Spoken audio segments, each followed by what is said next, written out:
നമസ്കാരം. അമേരിക്കൻ വീക്ഷണത്തിലേക്ക് സ്വാഗതം. നമ്മുടെ വനം വകുപ്പിൻ്റെ, അതായത് കേരളത്തിലെ വനം വകുപ്പിൻ്റെ ഓരോ തമാശകൾ. ഒരാൾ മരിച്ചു കഴിഞ്ഞാൽ, ഒരാളെ കാട്ടാനയോ അല്ലെങ്കിൽ കടുവയോ ഒക്കെ കൊല്ലുകയും തിന്നുകയും ഒക്കെ ചെയ്തു കഴിഞ്ഞാൽ ഉടൻ തന്നെ ഒരു 10 ലക്ഷം രൂപയും കൊണ്ട് അവർ വീട്ടിലെത്തും. ആ 10 ലക്ഷം രൂപ വീട്ടുകാർക്ക് കൊടുത്ത് അവരെ ആശ്വസിപ്പിക്കും. ഒരാളുടെ ജീവൻ പോയി കഴിഞ്ഞതേ ഉള്ളൂ. ഇപ്പം ഇന്നലെ മിനിയാന്ന് വയനാട്ടിൽ രാധ എന്ന സ്ത്രീ കടുവ ഭക്ഷിച്ച് അവരുടെ പകുതി ശരീരമാണ് കിട്ടിയത്. അപ്പോൾ അവരുടെ വീട്ടിലും 5 ലക്ഷം രൂപ അന്നേരം തന്നെ കൊടുത്തു. ബാക്കി 5 ലക്ഷം അടുത്ത ദിവസങ്ങളിൽ കൊടുക്കും. ഇതാണ്. അപ്പം റെഡിയാണ്, പൈസ റെഡിയാണ്. മൃഗങ്ങൾ ഒന്ന് കൊന്നാൽ മാത്രം മതി. അപ്പം വളരെ എക്വിപ്ഡ്, വളരെ കൃത്യമായിട്ട് പ്ലാനിംഗ് ഉള്ള ആളുകളാണ് നമ്മുടെ വനം വകുപ്പ്. അപ്പോൾ ആളുകളെ കൊല്ലാനായിട്ട് മൃഗങ്ങൾ, കാട്ടിൽ നിന്ന് മൃഗങ്ങൾ വരണം, കൊല്ലണം. ഉടനെ 10 ലക്ഷം രൂപയുമായിട്ട് ഇവരെത്തും. എന്തൊരു ആഭാസകരമായ ഒരു കാര്യമാണിതൊക്കെ. സത്യം പറഞ്ഞാൽ ഏതൊരു നാട്ടിലാണ് ഇത് നടക്കുന്നത്?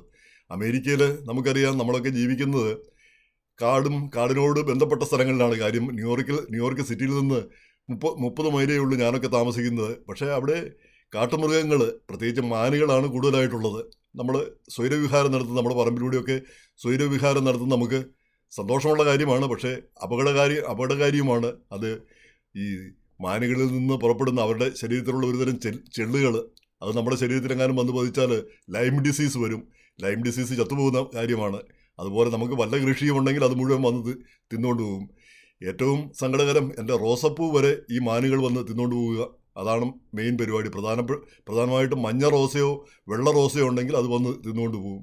അപ്പോൾ ഇതൊക്കെയാണ് ഇവയുടെ കലാപരിപാടികൾ. എന്ന് കരുതി നമ്മളാരും മാനുകളെ ഉപദ്രവിക്കുന്നില്ല. നിശ്ചിത കാലഘട്ടത്തിൽ, നിശ്ചിത സമയത്ത്, നിശ്ചിത സ്ഥലത്ത് പോയി അവയെ വേട്ടയാടാം എന്നല്ലാതെ മറ്റൊരു രീതിയിൽ നമ്മളാരും അതിനെ ഉപദ്രവിക്കുന്നില്ല. അപ്പോൾ അതാണ് അമേരിക്കയിലെ സ്ഥിതി. മറ്റ് ജീവികൾ, ഹെഡ്ജ് ഹോഗും മറ്റേതും മറിച്ച് നമ്മുടെ കൃഷിയെല്ലാം, അല്ലറ കൃഷി ഉണ്ടെങ്കിൽ അതെല്ലാം കൂടെ തിന്നു തീർക്കാൻ വേണ്ടിയിട്ട് അവയെല്ലാം ഇങ്ങനെ കാത്തിരിക്കുന്നു. അപ്പോൾ ഇതൊക്കെ, ഇങ്ങനെയുള്ള ദ്രോഹങ്ങളൊക്കെ ചെയ്യുന്ന സ്ഥലങ്ങളിലാണ് നമ്മളൊക്കെ താമസിക്കുന്നത്. പ്രകൃതിയോട് പരമാവധി ഇണങ്ങിച്ചേർന്ന് തന്നെ. എങ്കിലും ഇവിടെ ഇത്രയും വിശാലമായ ഒരു രാജ്യത്ത് ഈ കാട്ടുമൃഗങ്ങൾ വന്ന് മനുഷ്യരെ കൊല്ലുന്നു എന്ന് നമ്മൾ കാണുന്നില്ല. പിന്നെ മൃഗങ്ങൾ ധാരാളം പലതരം മൃഗങ്ങളുണ്ട്. ഈ ഏതാനും വർഷം മുമ്പ്, ഏകദേശം ഒരു 10 വർഷം മുമ്പാണെന്ന് തോന്നുന്നു, ഒരു ഇന്ത്യക്കാരനെ ന്യൂജേഴ്സിയിലെ കരടി കടിച്ചു കൊന്നു. സാധാരണ കരടി ആരെയും അങ്ങനെ ആക്രമിക്കാറില്ല, അങ്ങോട്ട് ആക്രമിച്ചില്ലെങ്കിൽ. പിന്നെ അങ്ങോട്ട് ആക്രമിക്കുകയോ അല്ലെങ്കിൽ അതുപോലെയുള്ള എന്തെങ്കിലും പ്രശ്നമില്ലെങ്കിൽ. പക്ഷേ ഇതെന്തുകൊണ്ടോ അയാളെ ആക്രമിച്ചു. പിന്നെ അയാൾ കൊല്ലപ്പെട്ടു. അത് പിന്നെ 100-150 വർഷത്തിനിടയിൽ ആദ്യത്തെ സംഭവമായിരുന്നു എന്നാണ് പറയുന്നത്. അങ്ങനെ ചുരുക്കമായിട്ടുള്ള കാര്യങ്ങളാണ് നമ്മൾ കേൾക്കാറുള്ളത്. പക്ഷേ ഈ കേരളത്തിൽ നിത്യേന എന്നോണം വന്യമൃഗങ്ങളുടെ ആക്രമണത്തിൽ ആളുകൾ കൊല്ലപ്പെടുന്നു. അപ്പോൾ ഇതിൽ 2-3 നറേറ്റീവ്സ് ഉണ്ട്. ഒന്ന്, ആളുകൾ ഈ മറ്റാളുകളുടെ, പിന്നെ ഈ ഈ വയനാടിനും ഇടുക്കി ജില്ലയ്ക്കും പുറത്തുള്ള ആളുകളുടെ ഒരു നിസ്സംഗത. ആളുകളുടെ പറയുന്നത് എന്താണ്? അത് കയ്യേറ്റക്കാർ, വനങ്ങൾ, പിന്നെ മൃഗങ്ങൾ താമസിക്കേണ്ട സ്ഥലത്ത് ആളുകൾ കയറി താമസിച്ചാൽ പിന്നെ അതുങ്ങൾ എന്ത് ചെയ്യും? അതുകൊണ്ടാണ് ഇത് സംഭവിക്കുന്നത്. ഒന്ന്. രണ്ടാമത്, അതിനൊരു വർഗീയ ഛായയുണ്ട്. കാരണം ഇതിൽ കൂടുതലും ക്രിസ്ത്യാനികളാണ് ഇവിടെയെല്ലാം പോയി പിന്നെ ഭൂമി കയ്യേറുന്നൊരു വർഗീയ ഛായ, അങ്ങനെ ഒരു നറേറ്റീവ് കൊണ്ടിരുന്നുണ്ട്. ഇപ്പോൾ വയനാട്ടിൽ എന്തായാലും ക്രിസ്ത്യാനികളല്ല കൂടുതൽ എന്നുള്ളത് വ്യക്തമായിട്ടുള്ള കാര്യമാണ്. ഇടുക്കി ജില്ലയിൽ തീർച്ചയായിട്ടും പാലായിൽ നിന്നും കോട്ടയത്തു നിന്നൊക്കെ അടുത്ത് കിടക്കുന്നതായതുകൊണ്ട് അവിടെ കൂടുതലും ആ ഭാഗത്തും പിന്നെ ധാരാളമായിട്ട് ക്രിസ്ത്യാനികളൊക്കെ അവിടെ കുടിയേറിയിട്ടുണ്ടെന്നുള്ളതും സത്യം തന്നെ. പക്ഷെ അതൊരു വർഗീയപരമായ രീതിയിൽ കാണേണ്ട കാര്യമുണ്ടെന്ന് എനിക്ക് തോന്നുന്നില്ല. മനുഷ്യർ പുതിയ സ്ഥലങ്ങൾ കാണുമ്പോൾ, അല്ലെ പുതിയ മേച്ചിൽപ്പുറങ്ങൾ കാണുമ്പോൾ അങ്ങോട്ട് പോകുന്നു. അങ്ങനെയാണ് എല്ലാ സ്ഥലങ്ങളും, എല്ലാ നഗരങ്ങളും ഉണ്ടായിട്ടുള്ളത്. തിരുവനന്തപുരവും ഒരു കാലത്ത് കാടായിരുന്നു. ഏതൊരു സ്ഥലവും ഒരു കാലത്ത് കാടായിരുന്നു. ആ കാട് വെട്ടിത്തെളിച്ചാണ് മനുഷ്യരാശി സംസ്കാരങ്ങൾ ഉണ്ടാക്കിയത്. അത് സത്യമായിട്ടുള്ളൊരു കാര്യമാണ്. ഇപ്പം കേരളത്തെ സംബന്ധിച്ചിടത്തോളം ഈ 50 വർഷത്തിനിടയിൽ 1970 ശേഷം കേരളത്തിൽ ഒരു കാട് കയ്യേറ്റവും നടന്നതായിട്ട് അറിവില്ല. അങ്ങനെ കാട് അതുവരെയുള്ള 70 ശേഷം അതുവരെയുള്ള കാടുകൾ ഇപ്പോഴും നിലനിൽക്കുന്നുണ്ട്. ആ കാട് അതുപോലെ നിൽക്കുന്നു. നാട് വ്യത്യസ്തമായിട്ട് മുന്നോട്ട് പോകുന്നു. അപ്പോൾ ആ കാടും നാടും തമ്മിൽ വേർതിരിക്കുന്ന ഒരവസ്ഥ, പിന്നെ ഒരു അതിർത്തി രേഖ, വാസ്തവം പറഞ്ഞാൽ അങ്ങനെ ഒരു അതിർത്തി രേഖയില്ല. ആ കാട് വീണ്ടും, പിന്നെ നാട് വീണ്ടും കാടാക്കണമെന്ന് വനം വകുപ്പിലെ ഒരു വിഭാഗം ഉദ്യോഗസ്ഥർ ആഗ്രഹിക്കുന്നുണ്ട്. അത് അന്താരാഷ്ട്ര തലത്തിലുള്ള ഒരു ഗൂഢാലോചനയാണെന്നാണ് പറയപ്പെടുന്നത്. കാരണം പശ്ചിമഘട്ടം പഴയ രീതിയിലാക്കി കൊണ്ടുവരണം. അതിനിങ്ങനെ ആളുകളെ പുകച്ച് പുറത്ത് ചാടിക്കണം.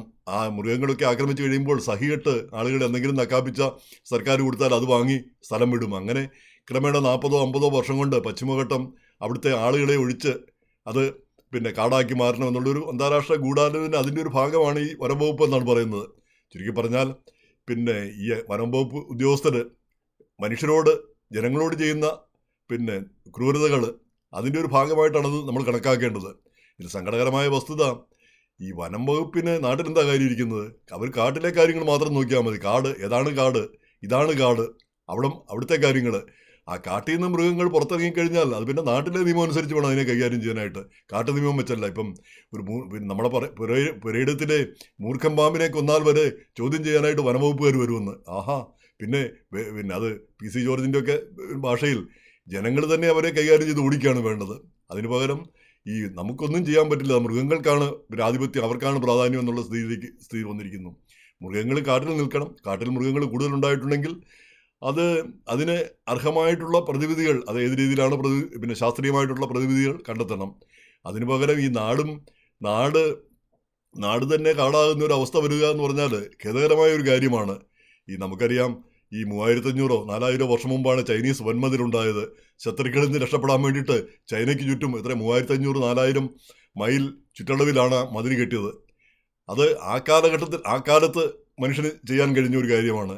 ഈ വയനാട്ടിലോ അല്ലെങ്കിൽ പിന്നെ ഇടുക്കി ജില്ലയിലോ ഇത്തിരി പോകുന്ന സ്ഥലങ്ങളിൽ ഒരു അതിർത്തി നിർണ്ണയിക്കാൻ പറ്റില്ലേ? കാട്, മൃഗങ്ങൾ വരാത്ത രീതിയിൽ പിന്നെ കിടങ്ങൾ കുഴിക്കുക, അല്ലെങ്കിൽ പിന്നെ വേലി കെട്ടുക, ഇതൊക്കെ ചെയ്യാൻ പ്രയാസമുള്ള കാര്യമാണോ? അപ്പോൾ അതൊന്നും ചെയ്യേണ്ടതില്ല എന്നുള്ള ഒരു ചിന്താഗതിയുണ്ട്. അപ്പോൾ മനുഷ്യരെങ്ങനെ വേണമെങ്കിലും സഹിച്ചോട്ടെ, അത് പ്രശ്നമില്ല, ആളുകൾ ചാവുമ്പോൾ നമുക്ക് 10 ലക്ഷം രൂപയും കൊണ്ട് അങ്ങോട്ട് ചെല്ലാം എന്നുള്ളൊരു ചിന്താഗതി. അപ്പോൾ കാട്ടിലെ കാര്യമാണ് വനം വകുപ്പ് ചെയ്യേണ്ടത്. വനം വകുപ്പ് വാസം പറഞ്ഞാൽ അങ്ങനെ ഒരു വകുപ്പ് തന്നെ ആവശ്യമുണ്ടോ എന്ന് ചിന്തിക്കേണ്ടതാണ്. ഞാൻ മുമ്പൊരിക്കൽ പിന്നെ പറഞ്ഞിട്ടുള്ള കാര്യമാണ്. യാതൊരു ആവശ്യമില്ലാത്തൊരു വകുപ്പാണ് വനം വകുപ്പ്. എക്സൈസ് വകുപ്പ്, വനം വകുപ്പ് ഈ റവന്യൂ വകുപ്പിൻ്റെ ഒരു ഡിവിഷനായിട്ട് വേണമെങ്കിൽ ഒരു ചെറിയൊരു ഡിവിഷനായിട്ട് വേണമെങ്കിൽ പിന്നെ തുടരാം. എക്സൈസ് പോലീസിൻ്റെ ഭാഗമാക്കാവുന്നേ ഉള്ളൂ. അപ്പോൾ വെറുതെ ആവശ്യമില്ലാത്ത വകുപ്പുകളും പിന്നെ ഉദ്യോഗസ്ഥരും മന്ത്രിമാരും ഇതൊക്കെയാണല്ലോ നമ്മുടെ നാട്ടിൽ നടക്കുന്നത്. അത് ട്രംപിനെ പോലുള്ള പിന്നെ ഒരാളാണ് അവിടെ വരേണ്ടത്. പിന്നെ വന്നിട്ട് ഈ ആവശ്യമില്ലാത്തതെല്ലാം പറഞ്ഞു വിടുക. എന്തായാലും ഈ കാടും നാടും തമ്മിൽ ഒരു അതിർത്തി നിർണ്ണയിക്കണം. കാടിലെ കാര്യങ്ങൾ മാത്രം പിന്നെ ഈ വനം വകുപ്പ് കാടിലെ കാര്യങ്ങൾ നോക്കിയാൽ മതി. നാട്ടിലെ കാര്യങ്ങൾ റവന്യൂ വകുപ്പും മറ്റ് ഉദ്യോഗസ്ഥരും നോക്കണം. അപ്പോൾ നാട്ടിലിറങ്ങുന്ന മൃഗങ്ങൾ, അവയെ സംരക്ഷിക്കാനുള്ള ബാധ്യതയൊന്നും നമുക്കില്ല. കാരണം നമ്മുടെ ജീവിതത്തെക്കാൾ വലുതൊന്നുമല്ലല്ലോ ഈ മൃഗങ്ങൾ ഇങ്ങോട്ട് വരേണ്ട കാര്യമില്ല. അപ്പോൾ അവിടെ അതിൻ്റെ ജനസംഖ്യ പെരുക്കുന്നുണ്ടെങ്കിൽ അതിനെ ശാസ്ത്രീയമായി ഏത് രീതിയിൽ ആ ജനസംഖ്യ കൂടുന്നത് തടയാമെന്ന്, നിയന്ത്രിക്കാമെന്ന് ചിന്തിക്കേണ്ടതുണ്ട്. അത് ഈ ന്യൂട്രൽ ചെയ്യുക, അമിതമായിട്ടുണ്ടാവുന്ന അമിതമായിട്ട് ജനപ്പെരുപ്പം ഉണ്ടാകുമ്പോൾ ആ ജനങ്ങളുടെ ജനപ്പെരുപ്പം കുറയ്ക്കാനായിട്ടുള്ള നടപടികൾ, അവയെ വന്ധീകരിക്കുക, അല്ലെങ്കിൽ കൂടുതലായിട്ട് വരുന്ന ജീവികളെ ഇല്ലാതാക്കുക, ഇങ്ങനെ പല കാര്യങ്ങളാണ് ചെയ്യേണ്ടത്. അതിന് പകരം അതെല്ലാം നാട്ടിലേക്ക് വന്നോട്ടെ, മനുഷ്യരെല്ലാം ഉപദ്രവിച്ചോട്ടെ എന്ന് പറഞ്ഞാൽ അത് ഏതൊരു സംസ്കാരത്തിൻ്റെ ഭാഗമാണത്. അപ്പോൾ അതൊരു ഗൂഢാലോചനയുടെ ഭാഗമാണ് വാസ്തവത്തിൽ. അതിന് വനം വകുപ്പ് കൂടി നിൽക്കുകയാണ് ചെയ്യുന്നത്. അപ്പോൾ വനം വകുപ്പ് അതിൻ്റെ ഭാഗമാണെന്ന് തോന്നുന്നു. ഒരു അന്താരാഷ്ട്ര തരത്തിലുള്ള ഗൂഢാലോചന എന്തോ ഉള്ളതുപോലെയാണ് നമ്മൾ മനസ്സിലാക്കുന്നത്. അപ്പോൾ ഈ ഇടയ്ക്ക് ഈ വനം വകുപ്പിൻ്റെ വാച്ചർമാർക്ക് വരെ ആളുകളെ അറസ്റ്റ് ചെയ്യാനുള്ള അധികാരമൊക്കെ കൊടുക്കുന്ന ഒരു നിയമം കൊണ്ടുവന്നു. എന്തായാലും പ്രതിഷേധത്തെ തുടർന്ന് അത് വേണ്ടെന്ന് വെച്ചു. അപ്പോൾ ആളുകളെ ഏത് രീതിയിലും ഉപദ്രവിക്കാമെന്നുള്ള ഒരു അവസ്ഥയിലേക്ക് കേരളം വന്നിരിക്കുന്നു. അരക്ഷിതാവസ്ഥ വന്നിരിക്കുന്നു. ഇതിനൊരു മാറ്റം ആവശ്യമാണ്. ഈ വനം ഏതാണെന്ന് നിശ്ചയിക്കണം. ആ വനത്തിന് ചുറ്റും വേലി കെട്ടുകയോ കിടങ്ങൾ കുഴിക്കുകയോ ഒക്കെ ചെയ്യണം. കാരണം ഇതൊന്നും വലിയ അസാധ്യമായിട്ടുള്ള കാര്യങ്ങളൊന്നുമല്ല. അതിനു മാത്രം വലിയ സ്ഥലമൊന്നുമല്ല വയനാടും ഇടുക്കിയൊന്നും. അത് കുറച്ച് ഭാഗങ്ങൾ മാത്രമേ ഉള്ളൂ. ആ ഭാഗത്ത് കിടങ്ങ് കുഴിക്കുകയോ അല്ലെങ്കിൽ വേലി കെട്ടുകയോ ഒക്കെ ചെയ്യാനായിട്ട് കഴിയുന്ന കാര്യങ്ങളേ ഉള്ളൂ. അത് മൃഗങ്ങൾ നാട്ടിലിറങ്ങാതിരിക്കാനുള്ള സംവിധാനം ഉണ്ടാക്കണം. അതുപോലെ തന്നെ നാട്ടിലിറങ്ങുന്ന മൃഗങ്ങളെ മനുഷ്യൻ്റെ ജീവിതത്തെക്കാൾ വലുതല്ല ഈ മൃഗത്തിൻ്റെ ജീവിതം എന്ന് കണക്കാക്കാനുള്ള ഒരു ചിന്താഗതി വരണം. അതുപോലെ തന്നെ നാട്ടിലിറങ്ങുന്ന പാമ്പിനെ കൊല്ലാൻ പാടില്ല, പന്നിയെ കൊല്ലാൻ പാടില്ല, കാട്ടുപന്നിയെ കൊല്ലാൻ പാടില്ല എന്നൊക്കെ പറഞ്ഞാൽ ഏത് രാജ്യമാണ്, ഏത് സമൂഹത്തിലാണ് അതൊക്കെ നടക്കുക? നമ്മുടെ കൃഷി മുഴുവൻ നശിപ്പിക്കുന്ന പന്നി ക്ഷുദ്രജീവിയാണ്. പാമ്പുകൾ നമ്മുടെ ജീവന് തന്നെ അപകടം ആകുന്ന കാര്യങ്ങൾ. ഇവയൊക്കെ നിയന്ത്രിക്കാൻ കഴിഞ്ഞില്ലെങ്കിൽ പിന്നെ എന്ത് സംസ്കാരം, എന്ത് മുന്നോട്ട് പോക്ക്? അപ്പോൾ ഈ നറേറ്റീവ് ഉണ്ടാക്കുന്നവർ ജാതി മതത്തിൻ്റെ നറേറ്റീവ്, കയ്യേറ്റക്കാരാണെന്നുള്ള നറേറ്റീവ്, ആ നറേറ്റീവ് ഉണ്ടാക്കി ആളുകളെ ഉപദ്രവിക്കുക എന്നുള്ളത് അത് ശരിയാണോ ഒന്ന് ചിന്തിക്കേണ്ടതുണ്ട്. കാരണം ആകപ്പാട് ഇട്ടാവട്ടത്തിലുള്ള ഒരു ചെറിയ രാജ്യമാണ് കേരളം, ചെറിയ സംസ്ഥാനമാണ് കേരളം. അപ്പോൾ അവിടെ ഉള്ള സ്ഥലത്ത് ഈ കുറച്ചെങ്കിലും സ്ഥലങ്ങൾ വയനാട്ടിലും ഇടുക്കിയിലൊക്കെ ഉള്ള കുറച്ചെങ്കിലും ഉള്ള സ്ഥലങ്ങളിൽ മനുഷ്യരുണ്ട്. ആ മനുഷ്യരോട് ജീവിക്കാൻ അവിടെ തന്നെ ജീവിക്കാനുള്ള സൗകര്യം ഒരുക്കുകയാണ് വേണ്ടത്. അതോ അവരോട് തിരിച്ചിങ്ങ് വന്ന് നമുക്ക് എല്ലാവർക്കും കൂടെ ഇവിടെ പിന്നെ കെട്ടിപ്പൊരിഞ്ഞ് ജീവിക്കാമെന്നുള്ള സ്ഥിതിയാണോ കൊണ്ടുവരേണ്ടത്? എന്തായാലും ഇതിനൊരു മാറ്റം വേണം. ഈ വനം വകുപ്പൊന്നും യാതൊരു ആവശ്യവുമില്ലാത്തൊരു കാര്യമാണ്.